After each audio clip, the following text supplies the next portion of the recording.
questions the human mind cannot answer.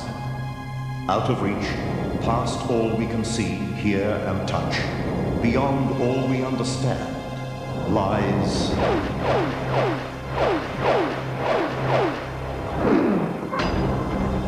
the extraordinary. Mayday, mayday, this is Montego Bay. The extraordinary is the dark and stormy night that turned an ocean yacht race into a nightmare. Raging seas and ferocious winds made the sea a death trap. This tragedy is the worst ocean racing tragedy that Australia has ever encountered. But for one man, a miracle. He was rescued by a search vessel that was not looking for him. It is the eerie, distant hum that echoes through the valleys of the New Mexican desert, giving hundreds nausea, nosebleed, vertigo, and dizziness. It kind of feels like something is buzzing inside your head, like there's something going on inside your body. The extraordinary is the family heirloom, restored to pristine condition after being damaged beyond repair. Just started to scream and said, well, look at this, I can't believe it. And there it was, just as it was, perfect in the condition it was when we first bought it. No one touched the picture. No one tampered with the image. It just suddenly reappeared. It is the regular appearance of romance novelist Barbara Cartland's pet dog, Jimmy. And I saw him first in the hall, and I was putting some flowers on the table. And I looked down and saw the dog, you see, and I said to him, move out, come, you're in the way. And I gave him a push with my foot. Of course, there was nothing there. Jimmy keeps sleeping in the hall of her house. But he was actually put to sleep in 1955. The extraordinary is the time when in broad daylight a ghost appeared, not to one, but to 3 members of a family. Everyone was fairly horrified when they first saw the guy in the garden. It sat so strangely with all of us that it was very difficult to know what to say. It's like being in a state of shock. A figure clear as day, working in the garden. A man who did not exist. Just some of the stories that lie beyond our normal understanding. Tonight on The Extraordinary. More on the ghost that 3 people saw a little later.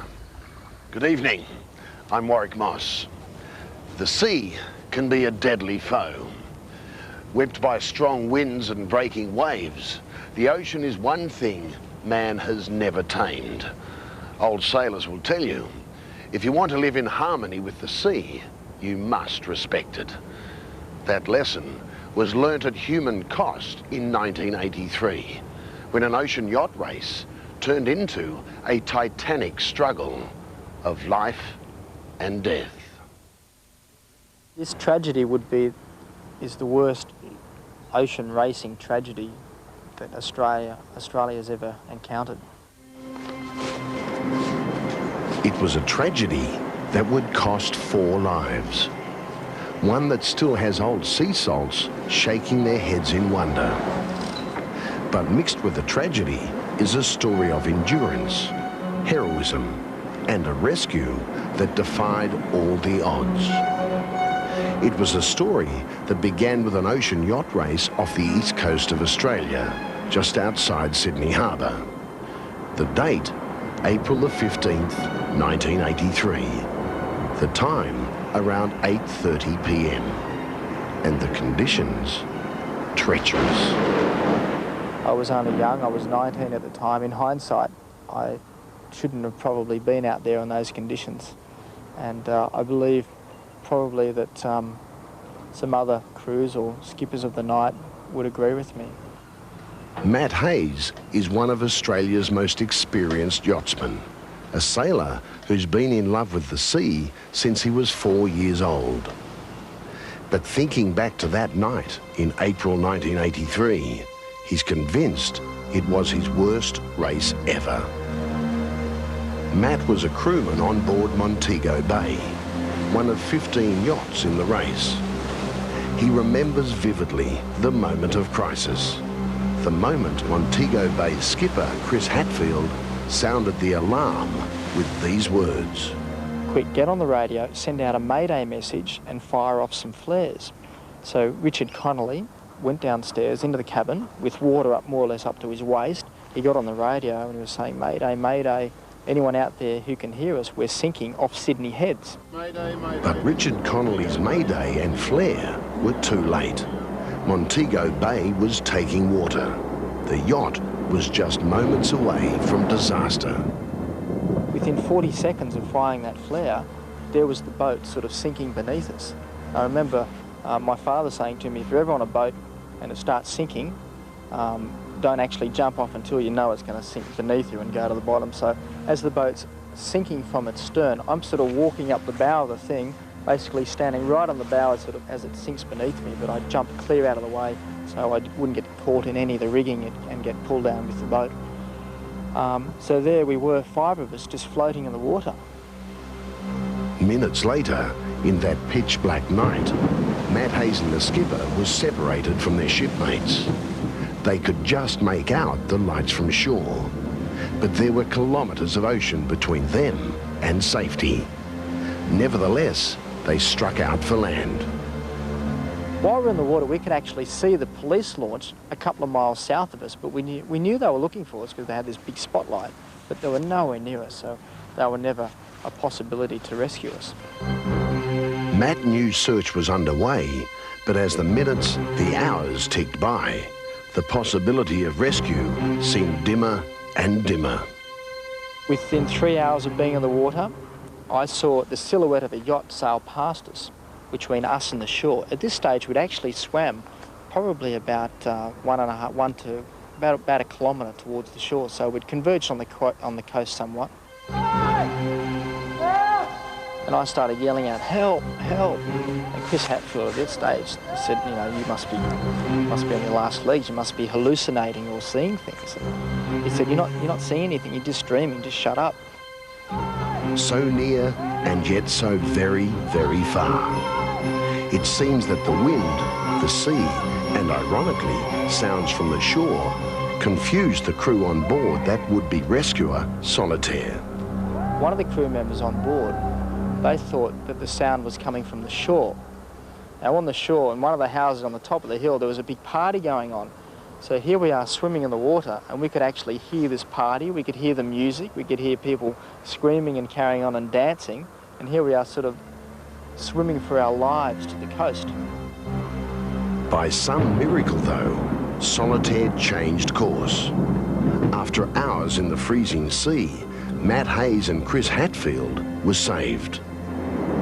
On board the rescue boat Solitaire, they realised that their 3 mates were still out there somewhere, battling for their lives. Within an hour of arriving at the hospital, 2 of the other crew members, Michael Condon and Robert Rust, arrived as well. And then that was about 2 or 3 o'clock in the morning from memory. But then I'd actually fallen asleep, but I can recall at 6 o'clock in the morning, one of the nurses came into the room and said, we've found the 5th crew member. And there was just absolute relief. Thank God we found Richard. Richard Connolly, the crewman on board who sent the Mayday message and lit the flares. The man who first alerted the rescue fleet and probably saved his mates' lives.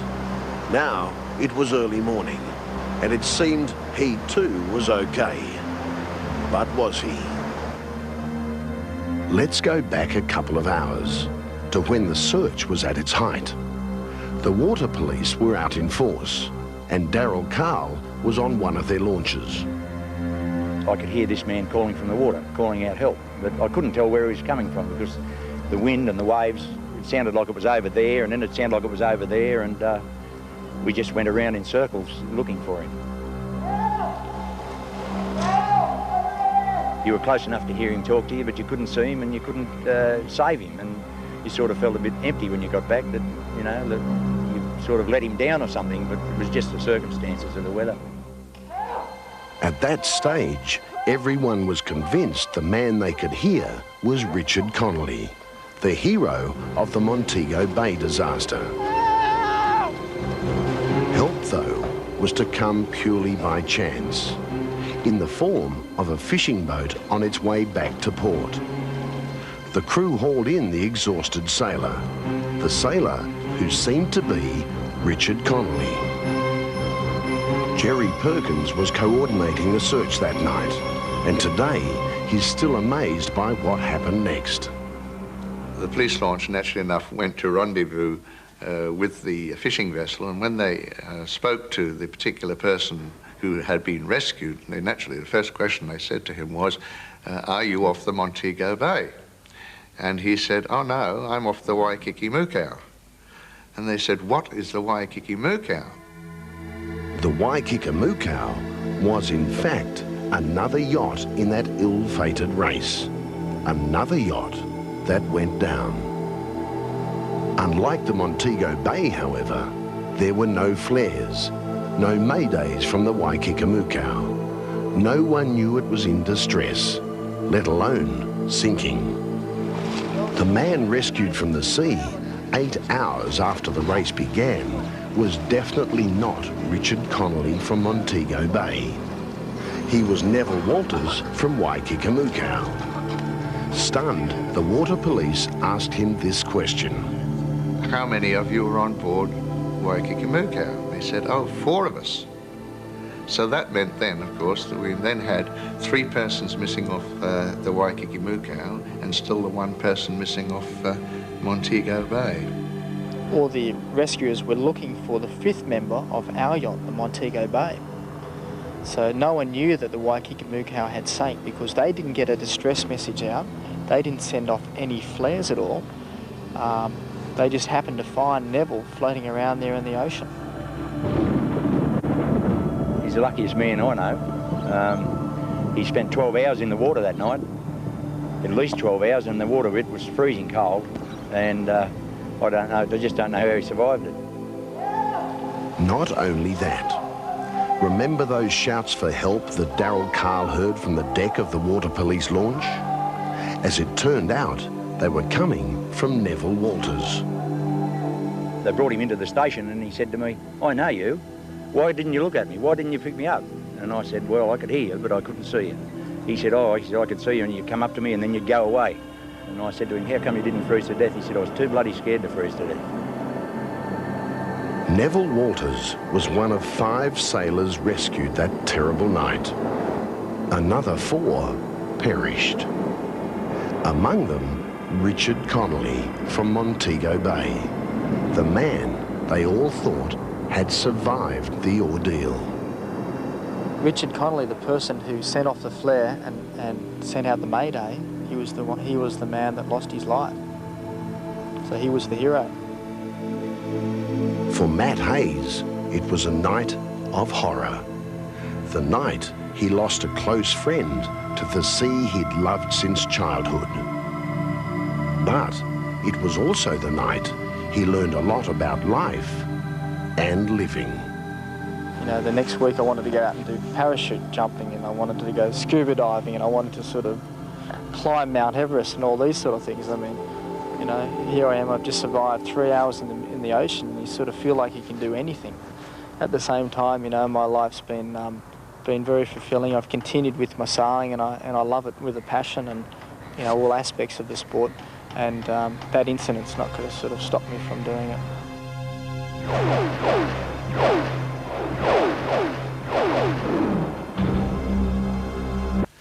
But now, the experts are even more mystified by another sound that seems to have come from nowhere. A hum that defies explanation.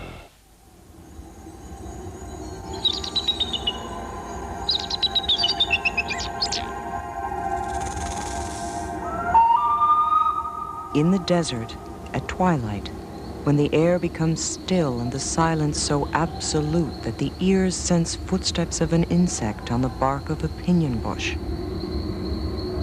when a voice 2 valleys away tempts the hearer to answer, when a bird over a distant ridge and out of sight can so disturb the quiet that instinct says to recoil.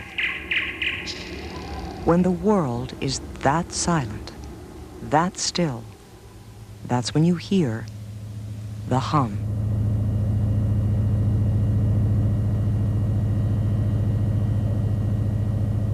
Once you have heard the hum, it stays forever. It kind of feels like something is buzzing inside your head, like there's something going on inside your body. By day, at night, outside and indoors, the relentless rhythmic hum, causing dizziness, nosebleeds, vertigo, anxiety, and for some, near insanity. It's like pressure on my ear that goes, you know, like a diesel idling.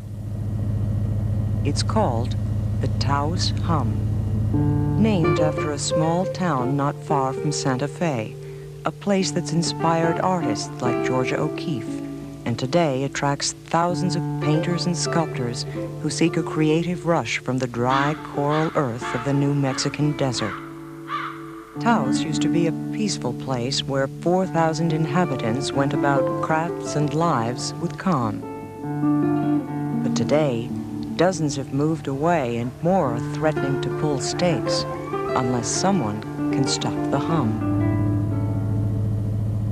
Scientists have been working to identify its source for a year, but the lead investigator, Dr. Joe Mullins, admits his team of university experts are as baffled as they were on day one. We thought we found something for a while, but it turned out to be from the power lines, and people who, when you converted that to sound, people said, no, it's not what it sounds like. So we had to eliminate that. Not everyone hears the hum. It takes a special condition or pair of ears to detect its pulsating presence somewhere out there. Those who hear it are known as the hearers. Those who don't are regarded as potential hearers. For in many cases, the victims only detect the hum after many months. Jenny Bird's husband heard it long before she did. I was waiting at the bus station to pick up my kids from the bus, and I thought the bus was driving up. But you can see for miles around here, and I looked everywhere, and there was no vehicle, there was no bus. It's more a sensation, it's more a vibration, a feeling, really, than an audible thing. And I think the scientists have confirmed that it's not an acoustic noise, it's more a vibration that isn't on it, that you don't really hear, that you sense more. In the beginning, Jenny was a doubter. Her friends, the Saltzmans, Bob and Catania, made the hum problem public in 1991. We don't sleep well anymore. Our pulses race. We have shortness of breath attacks. The Saltzmans weren't your average couple. Not many people listened back then. Eventually, Bob and Catania left town. Since those days, the hearers' numbers have increased to the hundreds. A lot of people felt that their life is just invaded. I mean, here they are hearing you, so they can't get away from it. And they feel that their privacy is invaded. Some describe the hum as sounding like a distant diesel engine. Others say it's like the audio reverberation that happens when car windows are wound down. Most agree that the irritation factor is intense. Late at night, the hum is the fly or mosquito buzzing overhead, or the dripping faucet, ever loudening, ever infuriating, but magnified 100-fold. The mystery of the Taos hum has reached such a pitch that government officials have assembled a team of scientists to investigate the hum, spearheaded by Dr. Mullins, who is professor of mechanical engineering at the University of New Mexico in Albuquerque. Dr. Mullins has tried everything to trace its origin. We did a lot of measurements with some extremely sensitive equipment. The sound equipment was particularly sensitive. We had one microphone especially designed to cover this range, and it was about 10,000 to 100,000 times as sensitive as the ear in this region. It didn't pick up anything but just smooth background noise, no spikes, no tones, no hum. Another victim, antique store owner Robert Foury, moved all the way from Paris, France, to live in Taos, only to encounter the hum. to me, it's like if you dive into a pool and you go very deeply into the water, then you hear sort of a buzz, you know, you have a pressure in your ear, and that's exactly what it feels like. Jenny Bird's brother became an instant hearer when he visited. Whenever he comes to visit from California, he gets a bloody nose. One night he woke up, he knew nothing about the sound. He'd never heard anything about it. It was just when we were just talking about it with the Saltzmans, and he got up in the middle of the night and was walking around in the yard saying, something's going on, I'm hearing something, I feel like I'm going crazy, and his nose was bleeding, and we said, well, it must be the sound. A lot of hearers blame the government. They believe a secret Defense Department underground experiment is the source of the hum. The Pentagon denies it. When word of the hum reached the national media, a sort of humophobia developed across the country. It got in Newsweek, it got in, it was a front page story in the Philadelphia Inquirer, it was in the Washington Post, the networks have picked it up. All of a sudden we're getting letters and calls from all over the country and saying that, yeah, they've heard the same thing for years. But Jenny and Robert and a few hundred other hearers of the Taos hum know it's not imagination. When I first heard about the sound, I thought the people that heard it were crazy. But once you experience it, it's undoubtedly there. It's like seeing or hearing is believing. The reason we hear it so well is that we live at 8,000 feet in altitude, away from the sound of the city, away from everywhere, and all you hear at night are the coyotes, the bear, and this is it. So the sound is amplified to where you can hear it. So Dr. Mullins and his team continue to search, listen, and monitor above and below ground. It's a medical mystery. We've had to develop whole new sources, sound sources, and whole new detectors to go inside the ear because the conventional ones don't work very well at this frequency range.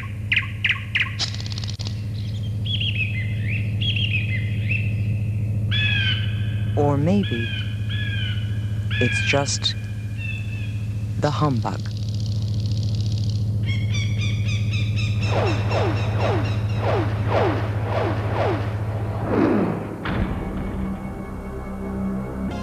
We've told ghost stories before, some based on legend, others individual experience. Most so-called ghosts appear at night, and rarely are they seen by more than one person. But the strange apparition in this story appeared in broad daylight and was seen not by one, but 3 people. Buying a home can be a trap for young players, with all kinds of pitfalls. Some you can guard against. Some, as one Australian family discovered, you can't. That family was the Middletons, Judy, Brian, and their daughter Heather. They remember the day 20 years ago they found their dream home in Tasmania. But the ink on the contract had hardly dried before the Middletons' dream began inexplicably turning to a nightmare. As Judy wandered through the corridors of the old cottage that was to be her new home, she began to feel something was amiss. It was ice cold. It just struck me as being ice cold. And then the dogs first stood up on end. I noticed that. And then this feeling left us. Judy Middleton had her heart set on the house and shrugged off that feeling. She continued her investigations from the outside, but as she peered through a window into one of the deserted rooms, and there was an elderly man leaning over an elderly lady in a rocking chair. An elderly couple. He was wearing dungarees. She had a shawl wrapped around her shoulders. I didn't know what it was. I didn't know whether it was a ghost or what it was. It was so real. It wasn't just an outline. It was a solid figure, 2 solid figures there. And they were very, very real. But I knew they weren't there when we had looked previously through the house only a few minutes before. By now, Judy Middleton was very confused and a little alarmed. No one was living in that house. No owners, no tenants, no one. The next day, we went back and had a look, and I could see their faces at the window, this elderly man and elderly lady. They were looking out the lounge window. And I never said anything, and after that, I went off the house completely. I think I started to get quite anxious about it, you know, and in the end I demanded, well, what's really wrong with it? It's not the, you know, and she said, well, actually, I think it's haunted. Haunted by an elderly couple. A corridor that was inexplicably freezing on a warm afternoon. A presence that made the family dog's hackles rise in fear. And when she's mentioned the coldness, it struck me that while I was signing the contract with the real estate agent, there was an intense cold in that lounge, and I couldn't,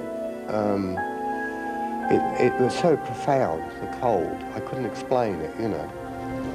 The next weekend, Brian, Judy and young Heather Middleton set out again to visit the house.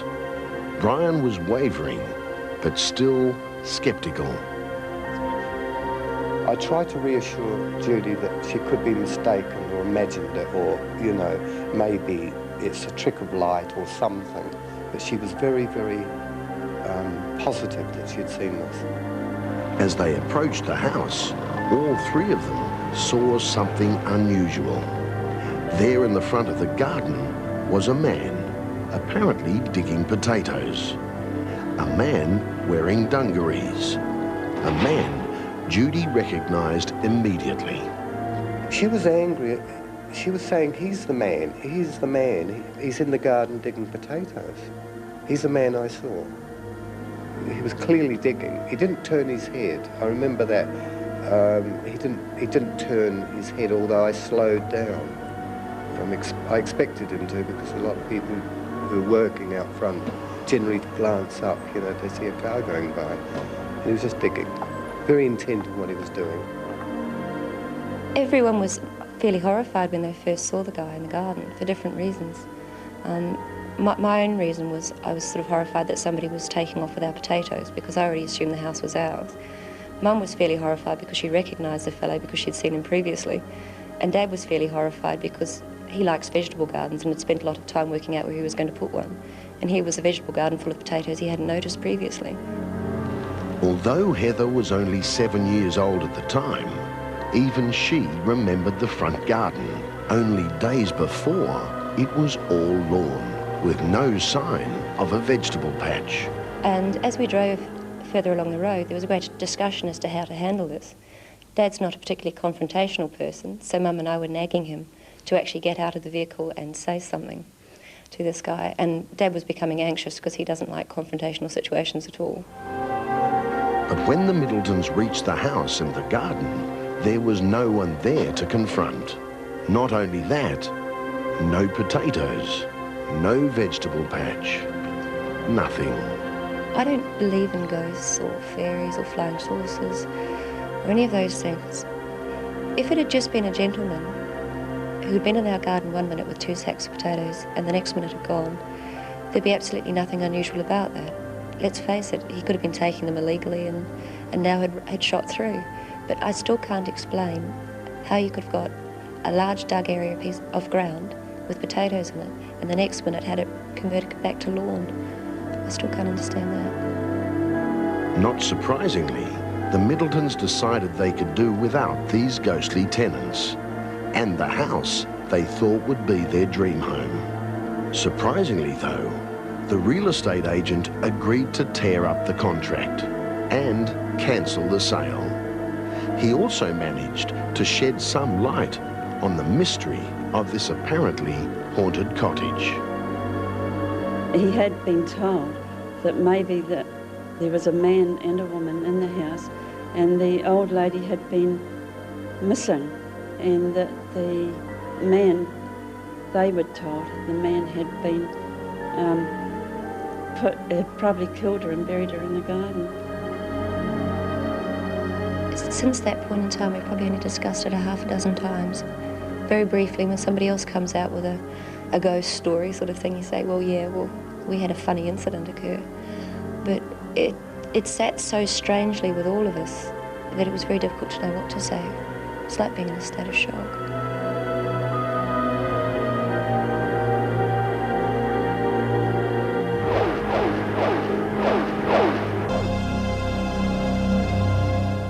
Barbara Cartland is rich and famous for her romantic notions. As her life enters the twilight of glorious fictional heroes and graceful damsels in emotional distress, it's easy for us to listen to her personal anecdotes of the human condition with a touch of preferred fantasy. But Barbara, when you get down to the day-to-day reality of separating fact from fiction, has stories to tell that are quite apart from the Gothic titles of her book. We talked to her recently about her dogs.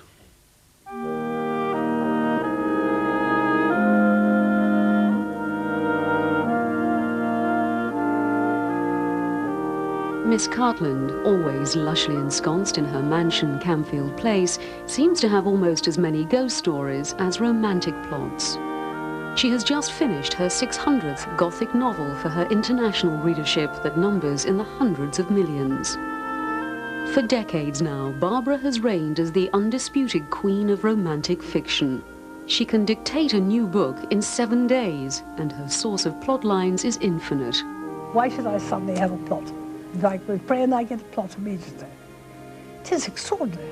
When we sat in Miss Cartland's parlour recently, our interest was more in the paranormal than the paramours of her fictional heroines. And we soon discovered the ghost stories were in no short supply.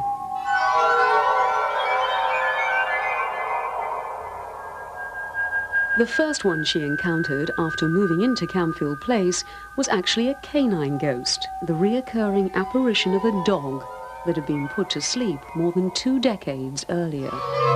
The ghost that we had here was the ghost of a dog, which is the stately ghost of England. You can't do better. He was put to sleep when he was very young. And I saw him first in the hall, and I was putting some flowers on the table. And I looked down and saw the dog, you see. And I said to him, move out, come, you're in the way. And I gave him a push with my foot. Of course, there was nothing there. And then I realized it was the dog. And then we were quite used to seeing him, and he was running about. He's gone now, and I think he played out his life with us, you see. Then there is her childhood memory of an encounter with the ghost of a British soldier. I did lessons with a girl of my own age in a lovely house in Somerset called Nailsea Court, which is very famous for its ghosts. And we slept in a sort of modern bit of the house, so we didn't worry. When I went back once, there was definitely ghosts sort of in the bedroom, and we used to always hear people coming up the stairs.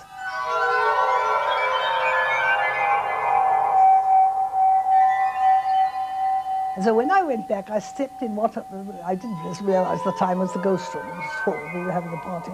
And suddenly I realized there was a man coming up the stairs going, and the clock was going tick, tick, tick, tick.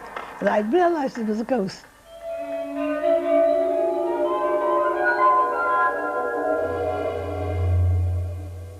I was terrified. I started to pray and pray and pray. And as he reached the room, the clock went stopped going, and there was silence. And I was really terrified, because, you know, a ghost is frightening.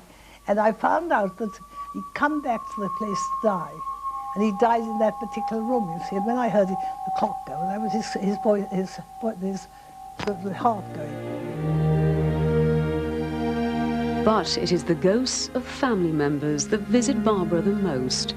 She says her late husband of 27 years returns in spirit and fragrance. My husband gave me a long time ago a cross. I terribly believe, and I can terribly believe in prayer, you see. It's always difficult to explain to people, but you see, if you don't believe, well then what have you got for afterwards? And my husband was terribly wounded at Passchendaele. He had the cross for gallantry. And then he was very badly wounded. But he managed to survive because he was so young. He was only 18, you see, and he was in the hospital for 5 years. And when I married him, they said, we only have 5 years together. Actually, we had 27 years. Bliss, we were very, very happy together. Absolutely wonderful. But he didn't believe in the afterworld. And I said to him, well, darling, you know, when you were in no man's land, lying out in no man's land for 48 hours, which he was, didn't you feel angels or anybody near you? He said, no, I just felt very tired. And so when he died at Christmas.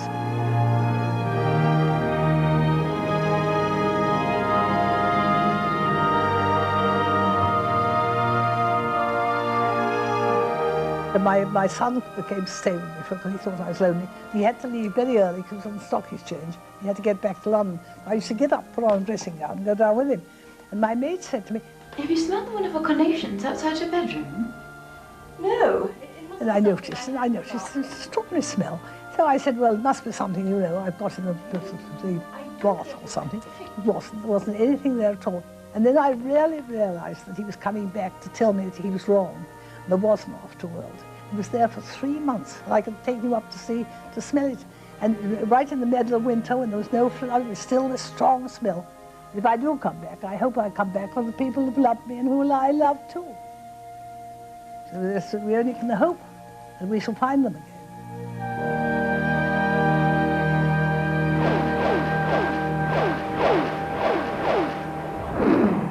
These things happen. We're often tempted to question our own sanity. Did we really see what we thought we saw? Hear what we thought we heard?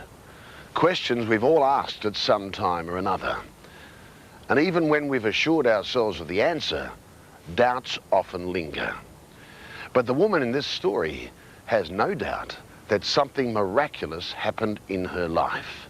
A damaged, forgotten treasure restored to its former beauty by a miracle. In 1973, we decided to take our 2 children to England, Europe and America. And whilst touring Rome, we visited the Vatican. And on coming out of the Sistine Chapel, Lisa spotted a brooch that the nuns were selling there. It was an inspiring day for this devout Australian family, to be so close to the centre of their religious beliefs. And for 7-year-old Lisa, there was this memento, a memento which would continue to play a dominant role in her life, possibly even save it. The brooch was a child's way of saying thank you to her mother, a birthday gift after that visit to the Vatican. My mother wore it often when she went out. It was precious because obviously I'd given it to her and she loved me, and that's why she wore it.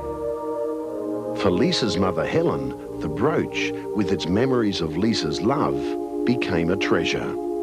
A treasure that years after her birthday would be tarnished, just by accident. I'd been out to dinner and come home, and I always go and put the dirty washing in the washing machine, and I went out and piled all the washing in and put it on, and it wasn't until the next day that I discovered it was ruined.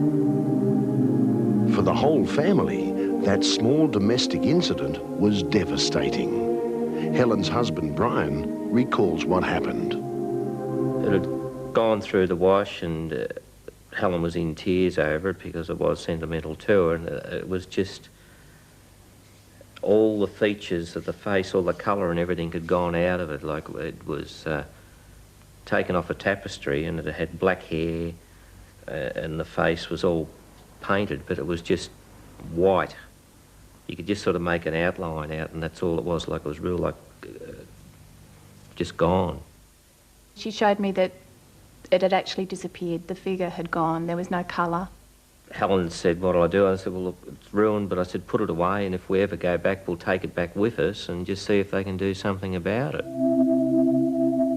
For years, the faded brooch lay in a drawer, forgotten.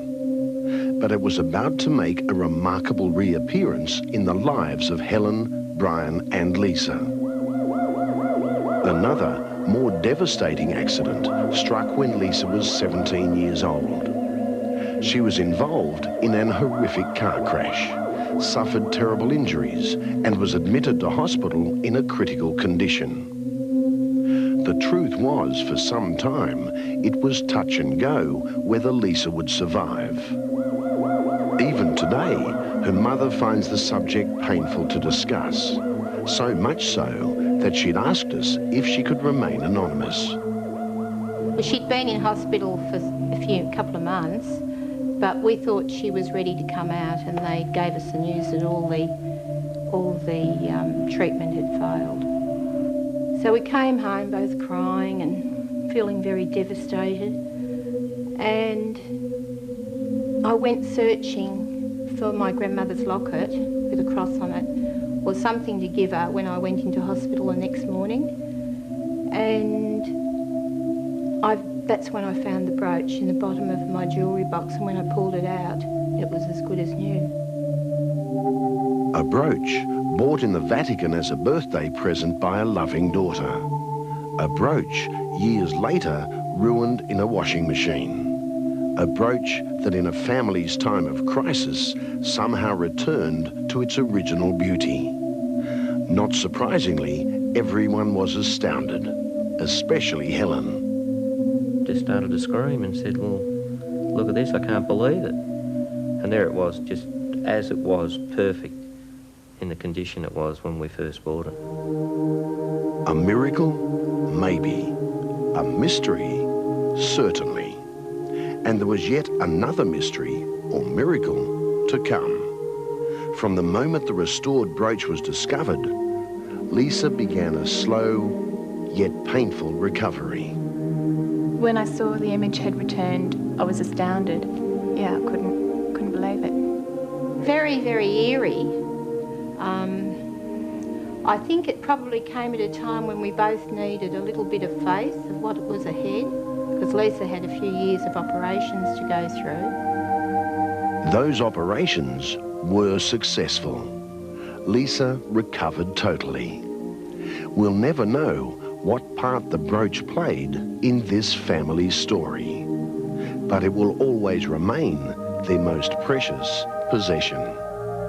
If someone tells me something, unless I see it myself, I'm very, sceptical of it, whether I believe it or not, but I did see this.